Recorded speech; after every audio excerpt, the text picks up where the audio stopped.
Yeah, old school. That's what I'm talking about. Listen, this ain't for everybody. Some of y'all need to hear this. I know you're in the trenches fighting, but check it out.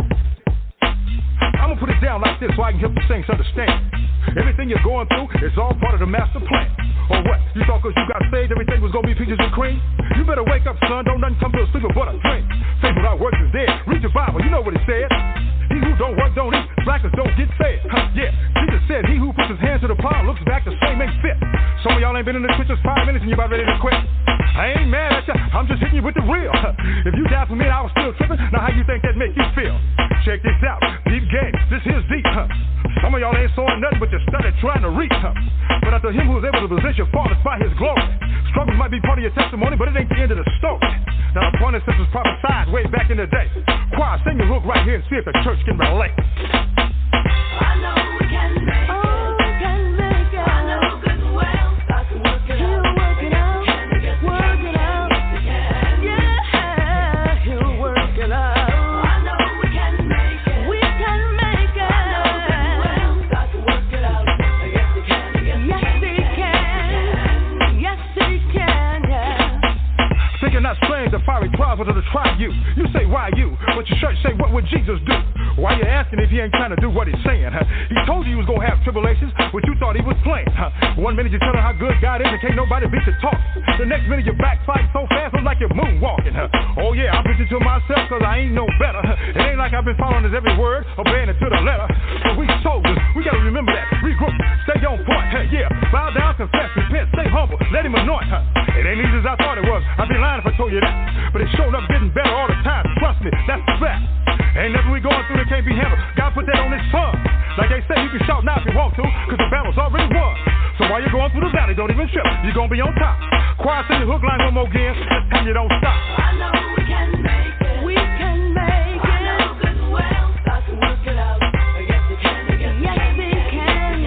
He'll work it out.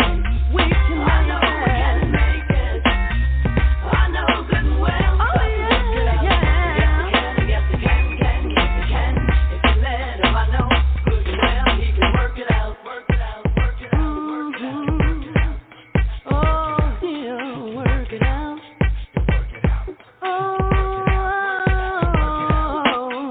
I know we can make it. We can make it. Yeah, everybody, we're going to pump the brakes right there. I just had to give a minute or two to my boy, Praise Master G, and, of course, the big boy upstairs, because, you know, it's my belief and hope it is yours. With his help, we're going to be able to work it out. We definitely need some things to be worked out because it's a whole bunch of crazy ish going on out there in the world right about now, boy. You know, I'm not just playing with you. Anyway, you listen to Can a Player Play, and I'm your host, Lamont Patterson. Thank you, and I'm glad you could join us today. And hopefully, as always, we could bring a show to you that's enlightening and can reach out and touch someone somewhere. You know, and that's definitely our mission for each one to teach one. Because without that, you know, what are we really doing? And I know our purpose on earth is more than walking around stepping on ants every day. But anyway, again, welcome to the show. We're going to be talking about clean out your life closet. And that's a great title because I know every day we need to strive to be better people, and that includes not dragging around unnecessary, even though we don't think we bring in unnecessary baggage to new situations, but 9 times out of 10, we do. But let me see as our guest with us today, whom is Miss Corbie Mitleid. I hope I'm pronouncing her name correctly.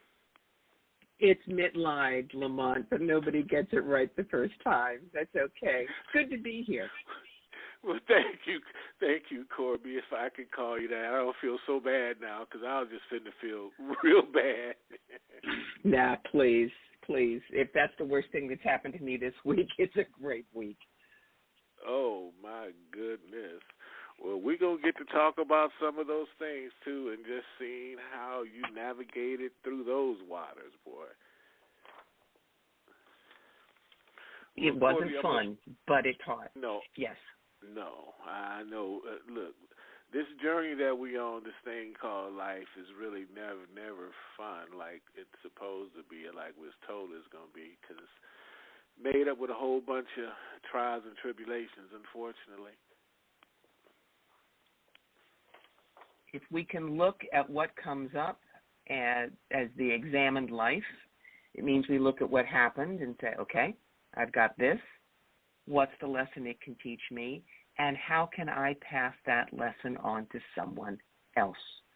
The idea of each one is supposed to teach one is core, really core. Yes. Well, Corbie, let me give you a minute. I always like to start off with, I guess, to tell our listeners a little bit about you, where you came from, and then we're going to get into these questions so we can help turn on some other people's lights out there. Okay. Let's see. What can we start with? I've had a very checkered career. I've been an actress, an author, an inspirational speaker, a video producer, writer of graphic novels, an executive recruiter for engineering and manufacturing. All of that has taught me how to be, if you will, an intuitive counselor, to help people realize they have their own answers. And I can help them find the toolbox, but they are the repair people of their own life. And I give them the courage to do it. When you say intuitive counselor, could you break that down a little bit for us people that's a little bit slow today? Sure. Kind of see myself as the tube and the tool for the man upstairs. And it is not my ego that helps people, though they can learn from some of the experiences I've had, poverty, abuse, cancer, divorce, things like that. My job is to help them find manifestation. What do they want to bring into their lives? How can they believe in themselves? How can they realize nothing is wrong with them and nothing ever was? We're all here to learn. We are all here. We can't get it wrong. What I try to explain to people is, yes, we come down here with things that we want to accomplish, but we were given free will. And the way to think about that is you go to college and you decide you're going to be a history major, okay? And you can take gut courses, or you can do double major plus lab and give yourself headaches. Either way, you're going to graduate with that degree. So you can go through life making constant mistakes and doing things that you know will not serve you and not learn from that. Or instead of the blame game or the pity party or being the professional victim, you can say, all right, this has happened. What do I need to learn from it? How can I change so that I sidestep that next time? And then so someone else doesn't have to invent the wheel all over again. What have I learned that I can pass on? People come to me for practical things. They come to me because they want to make a deeper spiritual connection. Sometimes they will come to me if they need some peace around a deceased loved one. So that's where that is. I've made a career out of experiences, and I help them do the same thing. And Clean Out Your Life Closet uses 4 specific aspects of our lives: clarity, adaptability, going with the flow, simplicity, looking at life kind of like a tiny house, and making friends with stress, because everyone will always have stress in their life. You need to learn how to deal with it and make it work for you. How long does it take a person to actually learn that when they've, say, for instance, been on this planet for 45, 50 years, you know, and stuck in one mindset? Is it a lengthy process? Darling, man, I'm 66 next month, and I'm still learning. So you never graduate until you're done. Okay. You can change in a moment. You think of it this way. You have a situation, that's a stimulus, What you believe about it is how you respond to it. If you decide that you're going to believe a different thing about it, instead of, oh, my God, I had cancer, it's awful, God doesn't love me, what did I do wrong? Instead of, okay, it's a journey, it's a cancer dance, and I'm going to get through it. Your belief has changed because they've done work. People who have a positive mindset will literally kick up your immune system. And that it's not just for diseases, for just about everything in your life. So I don't care how old you are. You can be 2 and you can be 102. Change is in the moment, and you can change today. Wow, that's some powerful stuff right there. Corbie, I see some stuff you got here for us, which is a very interesting thing, because I'd like to know the question and answer this one too. Why do people buy self-help books in the first place when they don't read them?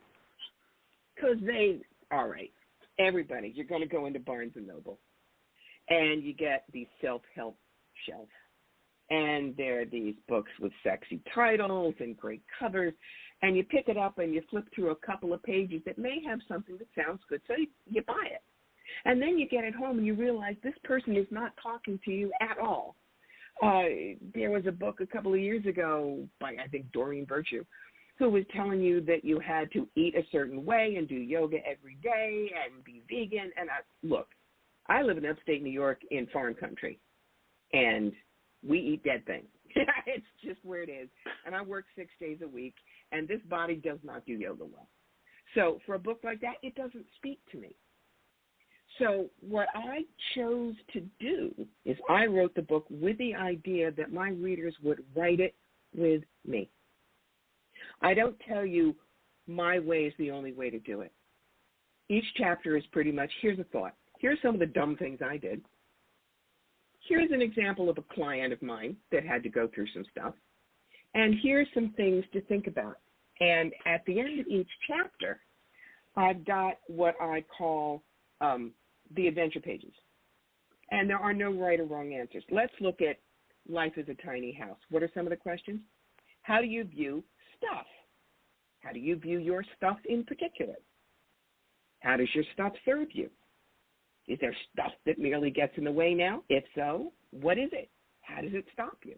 Now, you see, the only person who's going to be able to answer those questions is the person reading it, not me. So that by the end of the book, if you've done all the questions on the adventure pages, that is now your personal, inspirational, and motivational manual. Your friend could pick up the same book but read it a different way. They would have a different manual for you.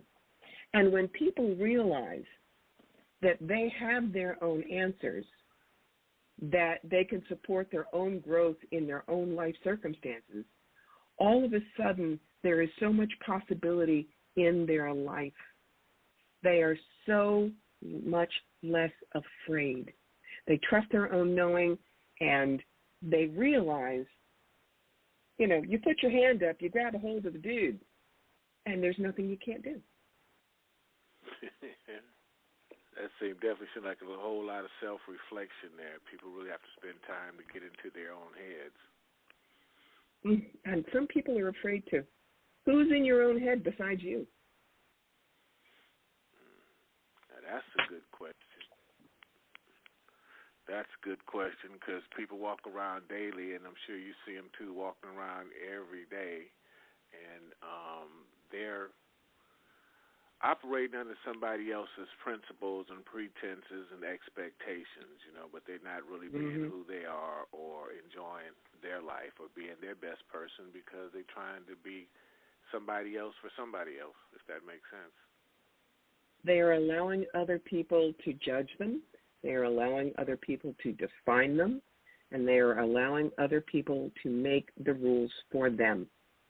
You have to say no. Look, I adored my father. He was a brilliant doctor. My brother is a doctor. My mother was a nurse. I fainted blood, man. I'm not going into medicine. So I do other things. And it took a while for my father to stop trying to get me to at least go to law school. And it was like, no, Dad, not going. I'm a writer. I was a theater major in college. I'm a lecturer. That's what I do. And before he died, he finally realized his daughter knew exactly who she was. He was proud of me. That was good. His daddy wanted you to be in one of those other professions, and you wanted to work in a donut shop and be yourself.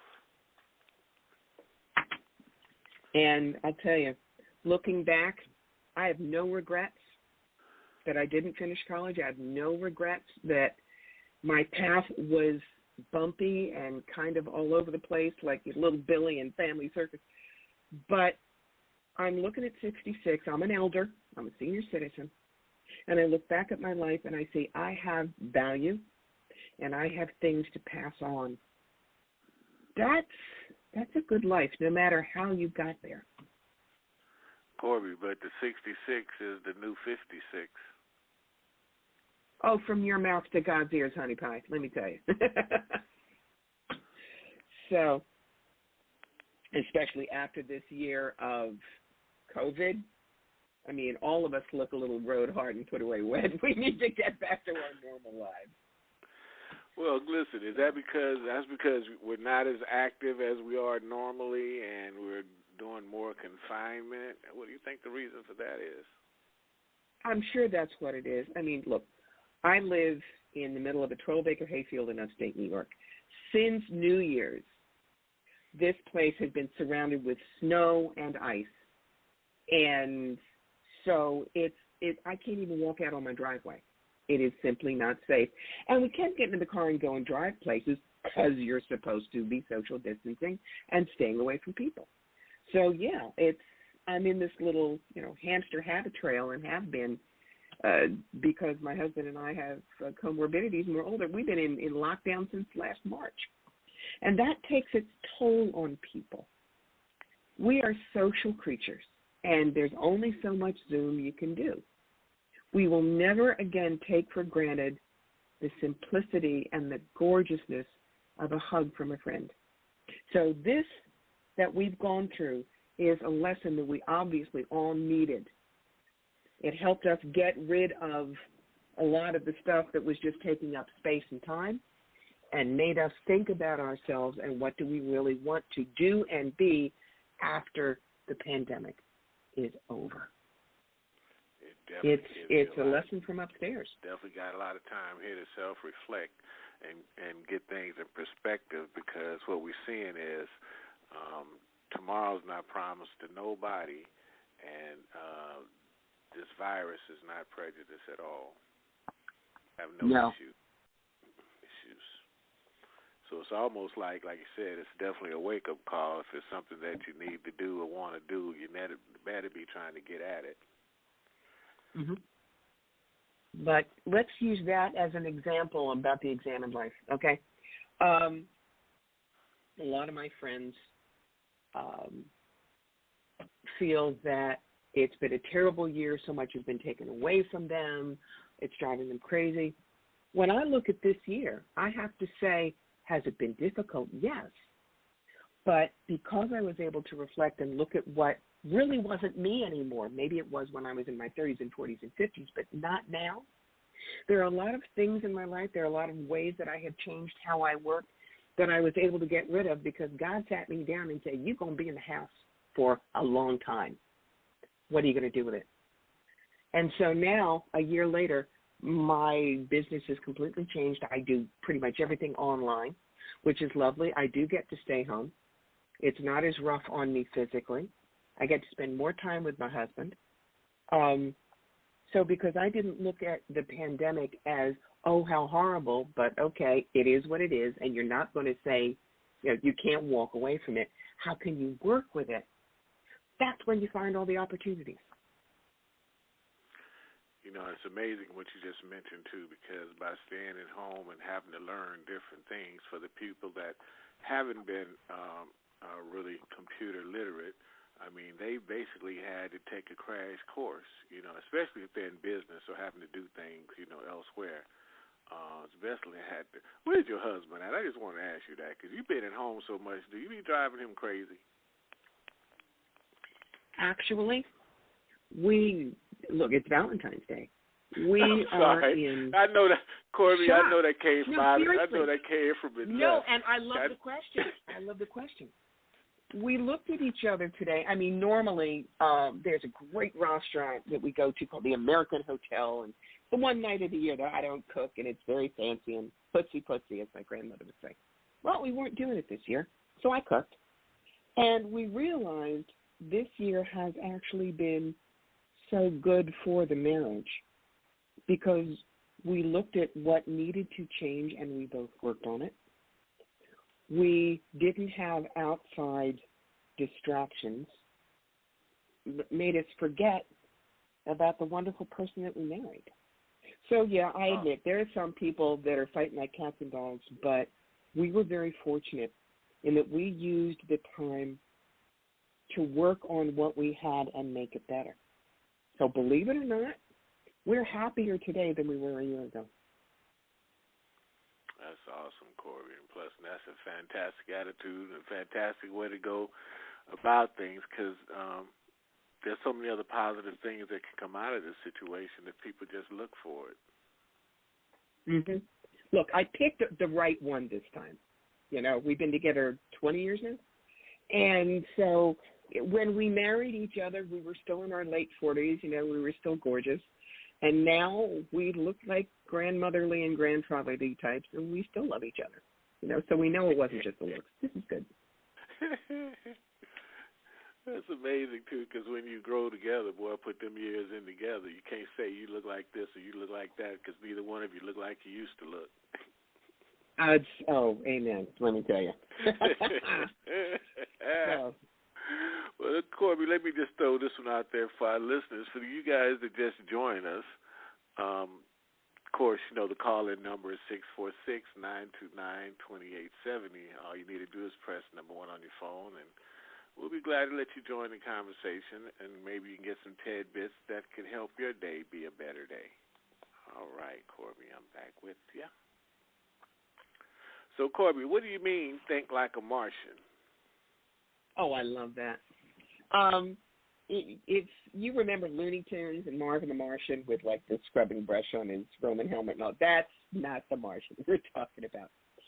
But thinking like a Martian is staying open to all possibilities. Here's an example. If I was sitting down with you, Mark, and you had water running down your face, I might say to you, why are you crying? But I could be wrong. Now, a Martian detective would have come down here from Mars, and he knows from nothing. And so he would just look at you and go, Lamont, why is there water coming from your eyes? And you see, the Martian might be right because maybe it has nothing to do with emotion, but maybe your contact lenses are bugging you, or maybe you've got allergies. It doesn't have to be what I judged it to be. So when you go into any situation, leaving it completely open to answers, then that's when you open up your possibilities. There's a wonderful story that I love to tell.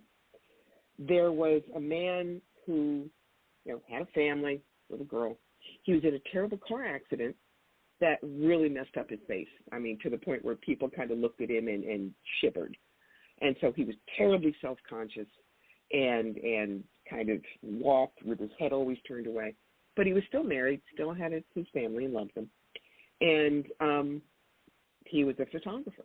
So he was putting his daughter to bed one night, and she grabs his face, and she smushes it next to hers, and she said, "This would be a great picture, Daddy, but it would be better if Mommy's face were in the picture." Now, before he learned to be a Martian, he would have immediately assumed his daughter was saying even she found him ugly. But now he knew how to just turn that around and ask, and he did. Why would it be better if Mommy's face was in the picture, Angie? And she looked at him like he was an idiot and said, because Mommy can't hold the camera still, and you take good pictures. Boom. Because he was a Martian detective, because he did not assume he knew what his daughter meant, he escaped something that could have deeply hurt him and instead realized his daughter still sees him as Daddy, and she knows how good he is behind a camera. That's why thinking like a Martian is so important. awesome as well. Definitely give people something to think about. And what inspired you to write your book, Corbie? I know it's probably a few of those life experiences that you dealt with. Oh, a lot of it. People have always said to me, "Oh, you speak so well, you have to write a book, blah, blah, blah." So a few years back, I just sent out an email to my clients, and I said, what are the subjects you really like to talk about? Let me jump. I didn't want to cut you off, but tell the people the name of the book and where they can go get it. Clean Out Your Lifecloset. And you can find it on Amazon. You can find it in paperback or Kindle, or it's even an audiobook, which I recorded myself because I believe if it's a nonfiction book, the person with a passion to write it should be the one to read it to you. I totally agree with that because I've done audiobooks in the past, and I guess when you're first learning how to do that, the best way to do it, then you come back to the thing. Well, it's better to do it yourself because you know what you're trying to say. And listeners, just like a song, you know, it's just a different passion that goes into it when you do it yourself. And it seems like that resonate with the people that's receiving it. Exactly so. So, what did you ask me? It totally flew. Oh, why did I write the book? Primarily because there were certain things that a lot of clients wanted to know about. And so I just started writing the book, and I have so many tales to tell. I mean, I have been through 3 bouts of breast cancer, 2 divorces, the death of 3 parents, my 2 biologicals and a stepmother I absolutely adored. I've lived in poverty, even though I came from a well-to-do doctor's family. I have been abused. I've been raped. I mean, it's been a whirlwind of a life. But at this point, I get to get up in the morning. I don't have to get up in the morning. I do not look at what happened and say, "Oh, poor me." Let's look at the cancer as an example. Carl and I got married, late 40s. I still had my Dolly Parton figure, and I am not kidding. I was gorgeous. And then a year and a half after we got married, doctors found something on the mammogram and said, "Sorry, but we're taking everything, and you're going to go from that Dolly Parton figure to a fat fire plug with permanent side effects. Suck it up." Now, did I go home and cry? Yes, I was normal. But I knew that I had to find 3 reasons to somehow get okay with what was happening. I didn't care how dumb they were. So the first thing I said was, okay, if you don't have them, you can't get cancer there. That's a good thing. Number 2, top half is not going to get slammed in the refrigerator door at the doctor's every year, and every single woman listening knows exactly what I'm talking about. And 3rd, implants, cool, I'll be perky till I'm 93, baby. To the point where when I went into Massachusetts General Hospital for the double mastectomy and reconstruction, I was out of the hospital in 3 days and shopped for a bathing suit in 5. I was not going to be a victim. In fact, you will never hear me say I fought cancer, because what you fight fights back. And I will never say that I'm a survivor, because you think of a survivor and they're hanging on by teeth and toenails. I always refer to myself as a cancer dancer. I found out how graceful I could be under pressure. I avoided getting my toes stepped on, and I got off the dance floor in one piece. And when other people doing the dance hear that explanation, all of a sudden they're less scared. They're more fierce about getting through it. And again, you're boosting the immune system because they think positively. There are possibilities. And that's what I want for people. Yes, everything, all of that definitely deserve to be in a book. Because I know a lot of women across the globe could definitely derive some strength and some direction from that. What other part of the book you want to look at, Lamont? Well, I guess you could talk about all of it, though, Corbie. That way people would rush out and go get it. Okay. So let's take a look at this. Well, yeah, another question here for you. What made? How did you make sure your book didn't fall into the self-help trap? Oh, I remembered all the ones on my shelf, Lamont. I did the same dumb thing we all did. And I wrote the book that I would want to read, and I worked with a lot of my clients. I passed out chapters. I said, what do you think? Does it make sense? Does it make you laugh? Is it something you can relate to? I am, as my old saying is, I'm not one of those people that says my aura don't stink. I'm just normal. I really am. I'm not special. People can do what I do. But I wanted to make a book that didn't preach, but reached out a hand, said, sit down, let's have a cup of coffee. Let's talk about what's going on. And when I had them sit down, I basically gave them, if you will, what I call the three-legged stool of clarity. Because there are three things you got to get clear on if you want your life to have meaning and if you want your life to have balance. And that's getting clear on your purpose. Yeah, that's what I was going to ask you, Corbie, too, is when you speak of clarity, I mean, people may want to get clarity, but what do they do to get there? Well, there is a chapter called The Joy of a Clear Telescope. And what I do is I kind of explain that you have this internal telescope and you have to decide to use it. And you have to clean the lens, which is things like understanding the difference between urgent and important. Okay? Urgent is do the laundry, walk the dog, play with video games. You can get seduced away from your important things. So you need to focus it, and you can focus it with mindfulness. You can focus it with prayer. You can focus it with meditation. You got to aim the telescope at what you really want, and you have to adjust the lens. And this is simple. You cultivate good habits. You get enough sleep. You eat good food. You keep yourself and your surroundings clean, comfortable. You get dressed every day.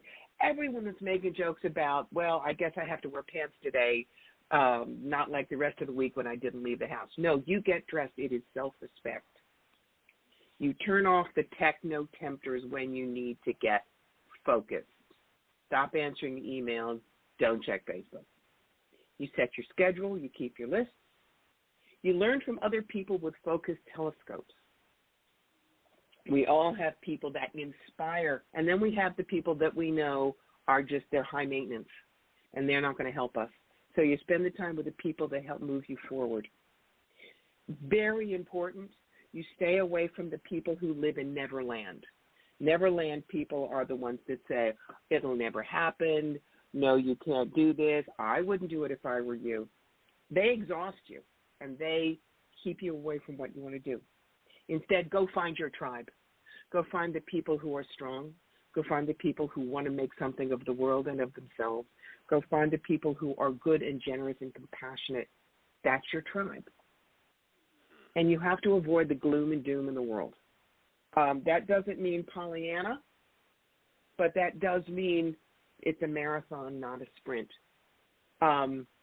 If I can get a tiny bit political, I'm not pleased with what happened in Congress, but I'm not going to sit here and have a pity party. I'm going to roll up my sleeves.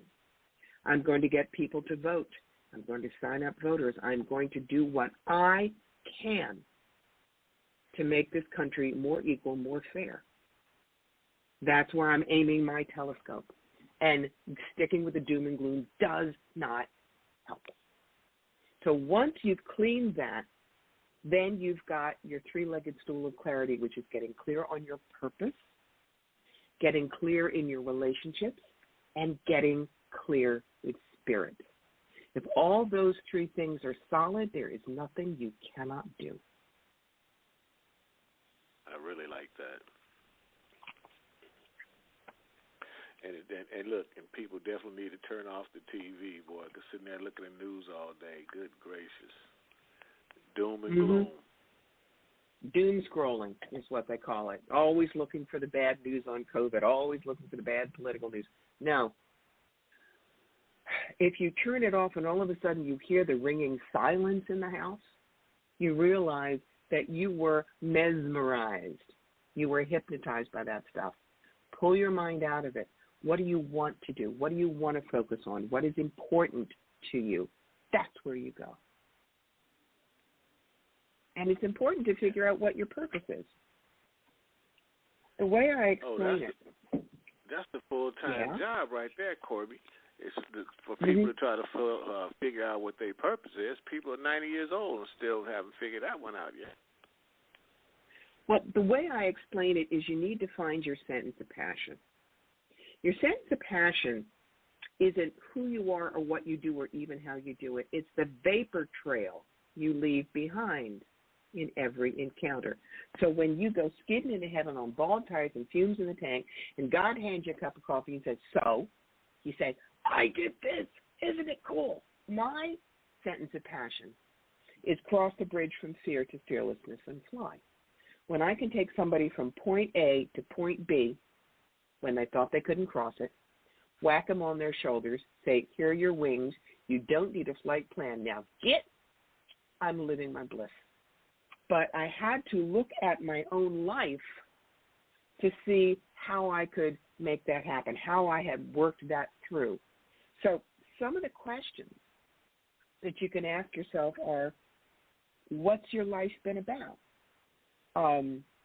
If you're, for instance, always the one who stands up for the underdog, whether or not you win, how does justice look to you? How do you want to bring it about on a daily basis?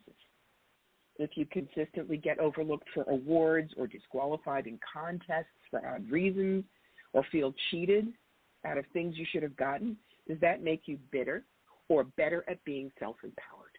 These are all things that tell you who you are. Then you got to find out where your happiness lives. For me, it's words. For me, it's people. I would never want to be in the back room doing data entry. I'd die by inches. Then you look at where you find comfort, and that's not potato chips and video games. I love words. My friend Rena is a comedian. My beloved stepmother Shirley was a brilliant gardener. That's where we found our peace. You look at the crises that changed your life. With me, it was cancer. Maybe some people it was living through Hurricane Katrina. Maybe some people it was losing a loved one in a drive-by shooting.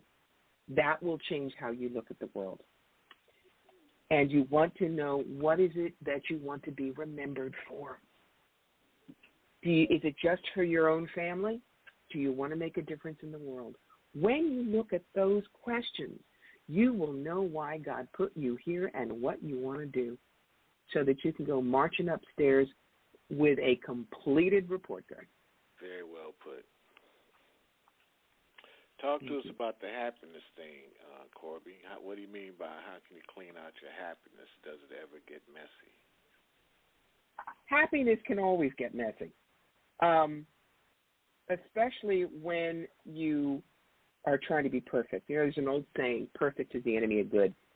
And what I do when I start this chapter, I talk about I really do love to play with food. I am a good cook. Have been since I was 4. My big birthday present was I was allowed in the kitchen at that point. But if I have an idea about what I want to do, I will not do it because I don't have one ingredient. I will play with it. One of the things I talk about in the book is, you know, I put food in the freezer. I cook and put in meals. And a lot of containers are labeled beef, chicken, or pork, TR. TR stands for Teddy Roosevelt, who said, do what you can with what you have where you are. And what that says is this is a one-time recipe. I have no idea what's in it anymore, and I will never be able to repeat it again. But it was good this time. So if I had a recipe for happiness, TR, it's 6 things. It's be in the moment, attitude of gratitude, that Martian curiosity, no rules, just right, outside the box, and don't be attached to the outcome. So how do you work that? Be in the moment is where are you right now? What do you got in the pantry right now? Don't say, why didn't I go to the store? Don't say, I should have remembered to do this. Just, what do you got now? And look at, be grateful for what you have. I mean, right now, we have a tiny little house, but we have a full pantry. How many people don't have either a house or a pantry? Attitude of gratitude. Every single thing you've got is a gift and a blessing. Don't ever say it's not enough. Then it's the Martian curiosity thing. And I'll explain this for food. My friend Meg, when she couldn't decide what to do for dinner, she'd chop up onions, she'd throw in some garlic, and she'd saute them in butter and olive oil, and she'd keep standing over the pan and sniffing it until the smell told her what she was supposed to cook for dinner. So that's an example of, whatever. And Meg was great because she could put together stuff that you would not have imagined. But that was an example of totally open to possibilities. No rules, just right. Like you don't need health and wealth and marriage and success and a house and a minivan to have the happy life. There are no rules about what being happy means or how happy you should be or how much happiness you should have at any given time. I mean, I grew up in Cherry Hill, New Jersey. My father was a doctor. We had a great big 4-bedroom house. I went to an Ivy League college. We live in a tiny little house in a rural area of New York now. It looks nothing like I thought I would look like in my 60s. But it is perfect for who I am now. So no rules, just right. Thinking outside the box is, again, it's no judgment. I tell people, let's not only think outside the box, let's think outside the room where the box is stored. And I have a friend who is a vagabond. She lives out of a car with a dog, and she loves it. She doesn't want to be tied down to a house. She just travels. She works when she can. She, just enough to make it. And a lot of people would look at her and say, something's wrong with you. I didn't. I never have. If this is what she wants for her life, who am I to judge? She is finding her happiness in a different box than I would, but it doesn't invalidate her box. And the last thing is not attached to outcomes. When you don't say it has to be this way to be good, then everything is open to you.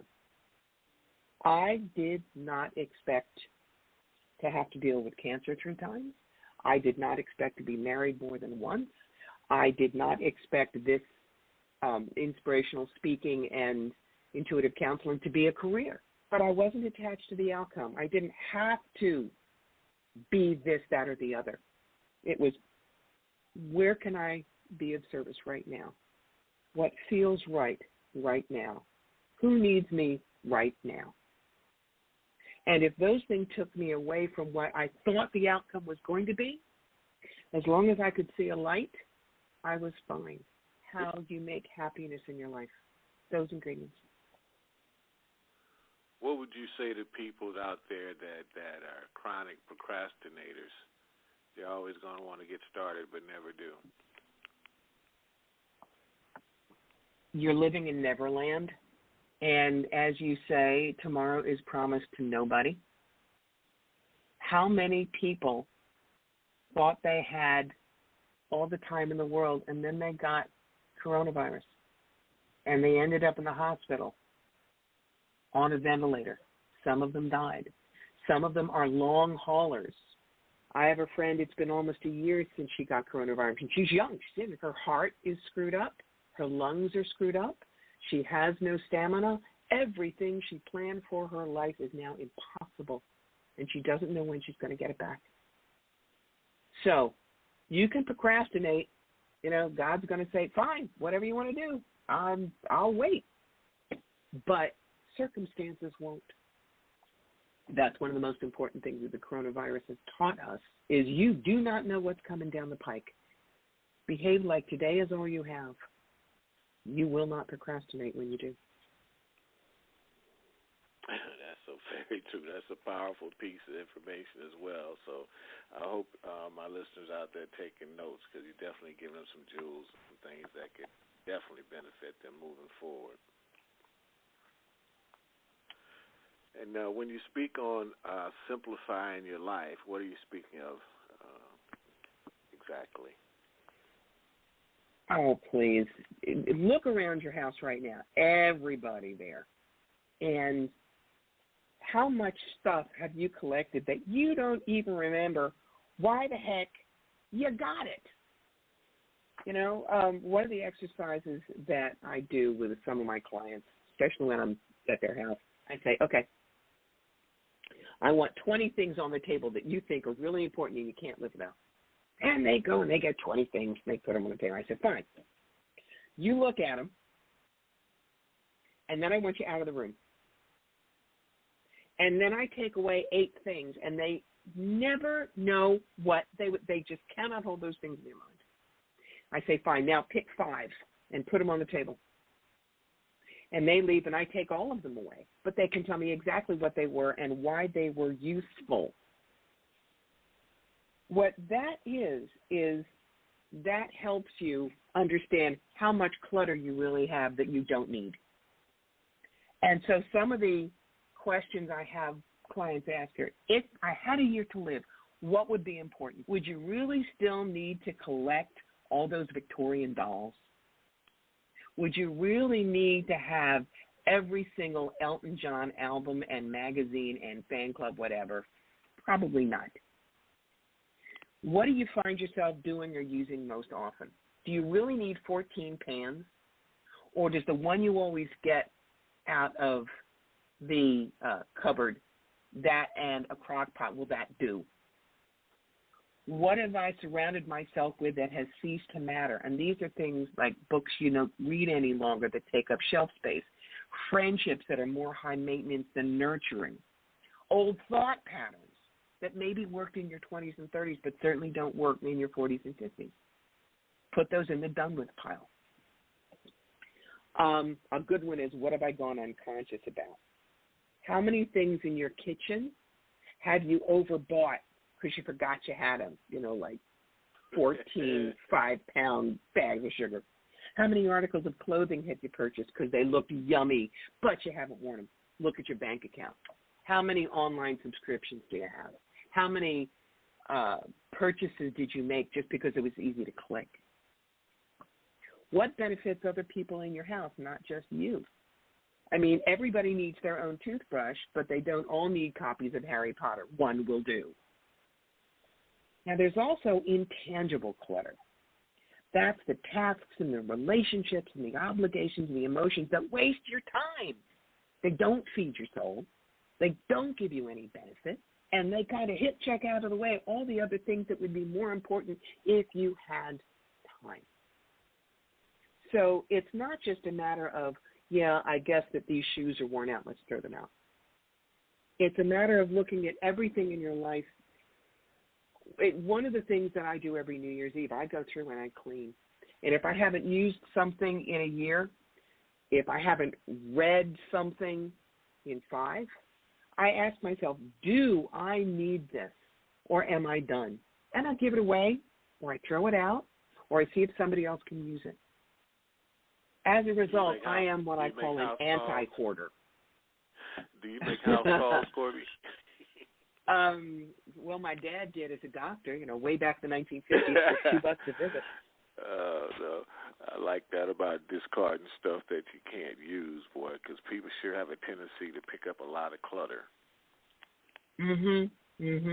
I mean, I'm guaranteeing everybody here has cassette tapes or 8-tracks. You're not going to play them anymore. There's nothing you can play them on. Get rid of them, please. Those shoes that were in style 30 years ago, you are not going to wear them now. I'm sorry, you just dump them. Dump them. And maybe they keep them for collector's items and stuff. Maybe they think they're going to come back in fashion again. Who knows? Please, if you've got platform shoes with 6-inch heels, sell them. Make a little money. Please don't wear them, because people will know how old you are. You want to hear something funny? I used to wear platform shoes back in the late 60s, early 70s, and so did I, honey, and damn near broke my ankle. They booked me on Dolomite with Eddie Murphy, and they was asking everybody did they have that gear, from that era, and I guess somewhere along the way I discarded all that stuff because I couldn't find anything that looked like that. I don't know how any of us are alive today. You would think that we would have broken our necks. Yes. No. But that definitely was a fun time, though. I guess we was too young to know better, and we hadn't experienced some of these things that we've experienced this far, And I tell everybody now that I got more years behind me that I do in front of me, and a lot of things I've forgotten more than they know. That's right. There's a reason that we elders are supposed to be smart. It's because we already did all the dumb. And we left that behind. Yeah, we did. Hey, look, everything dumb, we've already done it, so we passed that now. We're going on round two. Right. Been there, done that, sold the franchise. I think, Corbie, talking to you, I think I'm going to move my refrigerator 1.5 miles away, and that way I can force myself to exercise more. It's, either that, put it out in the yard. Who knows? Because it's staying at home, boy, being in the house, boy, it's definitely not fun. So, I'm definitely going to think about that one. Put it a good distance away. That way, if I want something, I have to go and get my exercise along the way. And just put a big sign on the refrigerator that says, "Are you sure?" And when you see that, you're going to go, well, nope, I guess I'm not really sure that I should go look in the refrigerator right now. We just have to ask ourselves these questions. Yeah, well, I'll be sure before I even go because I have to think about, do I really want to go that distance right now? Because maybe if I don't go, I might lose a pound or two. Yeah, a lot of people have put on the quarantine 15.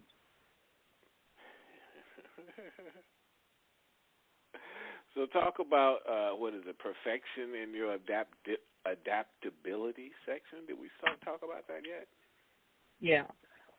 Probably the most personal chapter that I wrote, two things. One of them was why perfect isn't what you think it is, and the other one was when perfect destroys good. But let's look at when perfect isn't what you think it is. Normally on my birthday, at least when I was younger, it would be a big deal. And there was one birthday where I was really, really sick and wasn't well enough to go out. I was on a whole bunch of antibiotics, and, you can't really eat when you are. And so I decided that I was going to make that birthday perfect anyway. So that's when I invented what I call my perfection ponders. Perfection ponder number 1, perfection can be flexible. So we didn't go out to dinner. I had some writing deadlines, and all of a sudden I had 6 hours opened up where I could write. That was good. Perfection ponder number 2, perfection can mean considering other ideas and changing courses. I had started out writing one thing. It wasn't gelling. I threw it out. I went and got a totally other idea and made it work for the article that was due in 2 days. Perfection can give attention to what really matters. Knowing that I was doing something I loved instead of regimenting it into certain days and hours, well, I can only write on Wednesdays, meant that when inspiration called, I could be right there with it. Number 4, perfection can be found in the tiniest moments and the most ordinary occurrences. And for that, I'll talk right today, the fact that we did Valentine's Day dinner here at home, not in a fancy restaurant, but I found a new recipe that my husband was swooning over, and for me that was better than champagne and Falais. I'm sorry. When I can cook and make something wonderful for him, that's a big thing. Number 5, perfection can be the willingness to fail fast and get it out of the way to get to where you want to go. Don't keep pushing to do something when you know you can't or it's not going to work. Just say, fine, not working, where I go next. Don't be afraid to move and change. Perfection can be flow because I was willing to be easy about the day going back to when I was sick and didn't compare it to all my other birthdays. I was able to take everything in stride. Perfection comes from imperfection. Because I wasn't trying to make the day perfect, it simply was, because I accepted everything that was happening and simply enjoyed it. And the last one is so important. The universe is always perfect. We are part of the universe.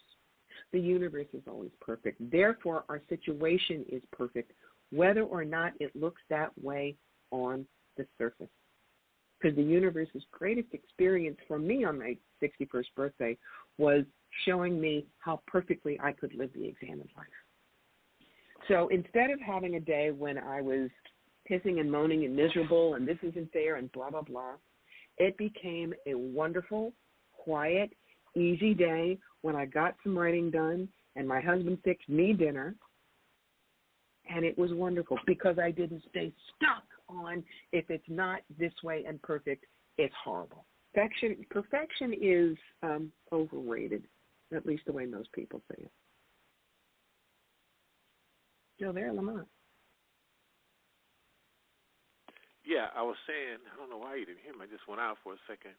I said we're down to the last couple, 2-3 minutes of the show, and I'm definitely going to have you come back again because I definitely like some of these key points that we definitely didn't get a chance to address. But one of the things that jumped out at me is that we're taught from childhood that someone else knows better than we do. I mean, golly, I hate that. What do we do with that one? Tell me that one real quickly. We say, thank you for sharing. You may think that if you wish. That's what we do. Because no one is going to know you better than you do. All right? Please trust yourself. That is so important. When you understand that your life experiences are as valid and authentic as any self-help book, you're going to be able to find your own answers and trust your own knowing and design your own toolbox for life. And that's when you truly get up every morning because you know that you're the one who's going to move and shake and make the world the way you want it to be. Just you, not me, not Lamont. Right. And again, Corbie, people can go get your book everywhere. Put that one out there again as well, please. Yes. Best place to get it is Amazon. Clean Out Your Life Closet. You can get it in paperback or Kindle or an audiobook. And please let Corbie know where you heard her and where you heard the show, and please go out and support. And for those that joined the show last, I mean, Corbie, this time just went by so fast. For the people that joined the show late, it'll be available in its entirety in just a few minutes. It'll be available just about on all the platforms, so you won't have no excuse not to hear it. And I'm sure you'll be able to get something very, very positive out of the show that's going to enhance your life, move it forward. And there's definitely no questions about that.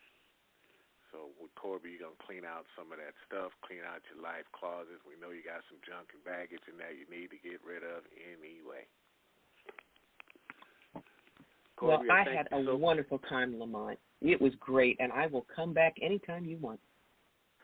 Oh, definitely. We're definitely going to have you come back in the very near future because there's so much stuff going on out there in the world today, and we need more positivity from people such as yourself, you know.